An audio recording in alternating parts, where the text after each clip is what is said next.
Hey guys, welcome back, and for those of you who are new here, welcome. I'm Shayla at Virtually Nutritious. In today's video, we're going to be going over Principles 7 and 8 of Intuitive Eating. That book is listed in the down bar below, as always, so that you can buy it for reference if you'd like.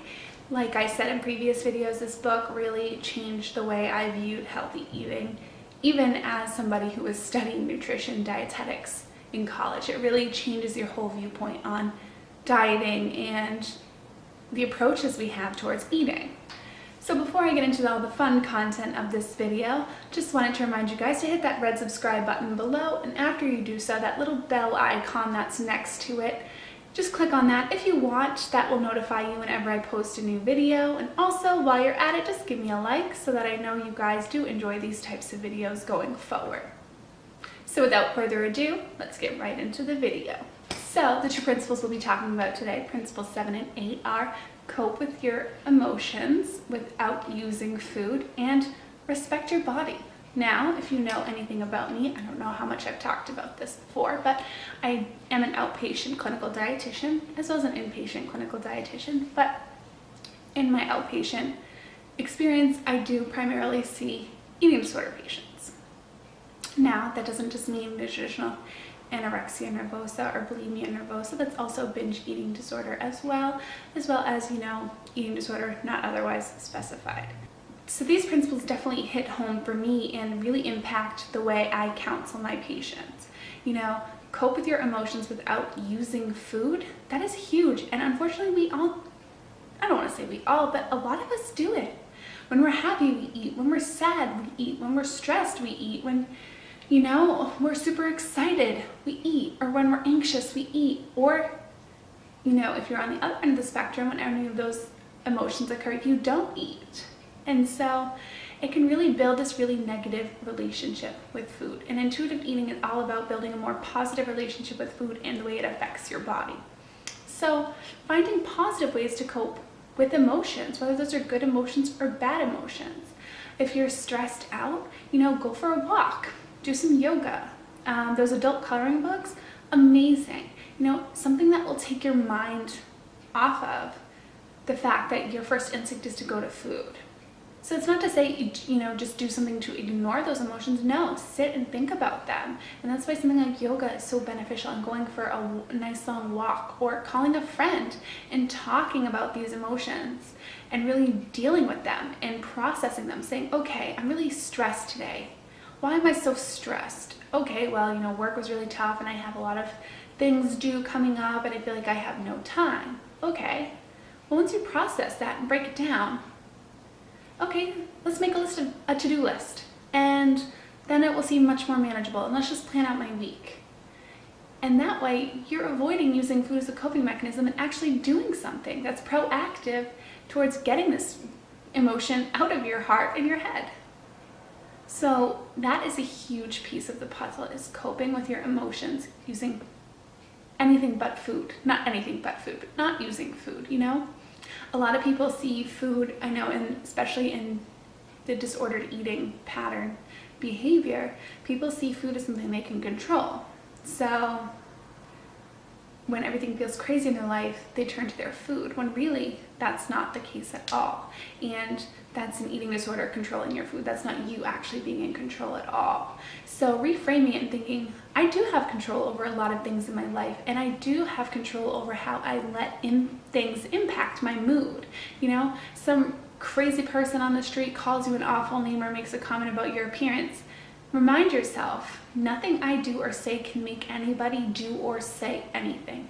So that person made that comment because something in their heart and in their mind tells them that they need to do this to make themselves feel better.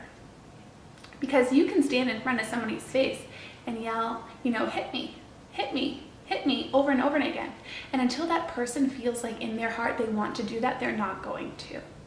So reminding yourself of these things and exerting as much control as you can, because yes, a lot of things in life are not controllable, and that's kind of one of the most beautiful things about life. But controlling what you can coping with emotions so that you are feeling in control. You've regained that sense of control. And then you can focus on principle 6 that we talked about in our last video, which is just enjoying your food. You know, having food you really love. And that's so important. So now that we talked about principle number 7, principle number 8, respecting your body. Now this goes hand in hand with the last principle we just talked about, especially for people who are struggling with, you know, eating disorders. Your body does so much for you. It never stops working. The cells rejuvenate every day. You think about every individual muscle, the muscles that it takes to blink your eyes, the muscles it takes for you to smile or even frown, the amount of muscles it takes for you to just go for a walk, or, you know, even like fixing your hair. Like that takes so much, and your body is this really incredible thing. And until you start respecting it, you're not going to value your health. And so viewing your body as this temple, you know, it sounds so corny, but it's true. Your body is your temple, and you only get one.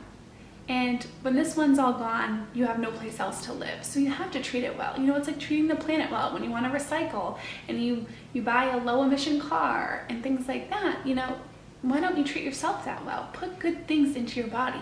If you know, that start to value your health and yourself and all the incredible things your body does, you'll notice that the things you put into it are going to change. When you're not valuing all that stuff and recognizing how incredible your body is, that's when you settle for fast food pretty often. That's when you don't care about, you know, choosing organic. And I know organic foods are expensive, and I don't even buy all organic, but you know, I try to as often as possible. And when I don't, I try to buy foods that treat my body well, fruits and vegetables and whole grains and good food that I enjoy, that brings me a lot of joy to cook and eat, but at the same time doesn't make me feel sluggish, so that my body can just continue to amaze me every day. Have you ever tried to eat like a fried meal and then go for a walk after? It's near impossible. You feel sluggish. Have you ever had a salad with some grilled chicken or some beans and nuts on it, and you know, even half of a sandwich with it or a wrap, and then go for a walk? The difference your body feels between those two meals is just an indicator what good food does for your health and how your body reacts to it. I mean, that's why all these athletes on all these sports teams have dietitians on their staff. I mean, it's so important to fuel yourself properly so that you're giving back to your body so that it can work properly. It's like putting gas in a car. If your truck requires diesel fuel, you're not going to put the regular unleaded 87 gas that I put in my Honda Civic, are you? No, because that's not appropriate for it. So thinking of your body that same way and really respecting it and acknowledging all the incredible things it can do is so, so important. So, just a quick recap of today's video. You know, coping with your emotions. Do something that makes your emotions improve, and productive things and positive things that aren't going to negatively impact your health. So don't use food as a coping mechanism. Find something else that works for you. And respecting your body. It's so important. Your body is your temple. Like I said, you only get one, and when this one's gone, you have no place else to live. So, I hope that you guys enjoyed today's video. Please give this video a thumbs up if you did like it. Once again, just a reminder, it does help me to know what you guys do want to see going forward. And hit that red subscribe button below to join the community and the bell icon next to it in case you want to get notified whenever I do post a new video. Once again, thank you so much for watching.